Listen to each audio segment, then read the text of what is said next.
বিমানবন্দর রেলওয়ে স্টেশনে, যেটা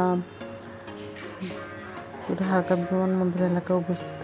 বিমানবন্দর খুব কাছাকাছিও হয়, এটাকে বিমানবন্দর নামে বেশি চিনি বা অনেকে এটাকে ঢাকা এয়ারপোর্ট রেলওয়ে স্টেশনও বলে থাকে। আমরা সুবর্ণ এক্সপ্রেস ট্রেনে করে যাব চট্টগ্রামে, সেজন্য ওয়েট করছি, কিন্তু আমাদের ট্রেনটা আসতে একটু লেট হচ্ছে। অন্যান্য জায়গার যে ট্রেনগুলো আছে সেগুলো যাচ্ছে, আমরা ওয়েট করছি আমাদের ট্রেনের জন্য। কারণ কমলাপুর থেকে ছেড়ে আসতে এখানে প্রায় 15-20 মিনিট টাইম লাগে। এখানে আসতে আসতে প্রায় 5:30টার মতো বাজবে, আর এটা চট্টগ্রাম গিয়ে পৌঁছাবে রাত 9:30টার মতো। সবাই ছোটাছুটি করে যার যার ট্রেনে উঠছে।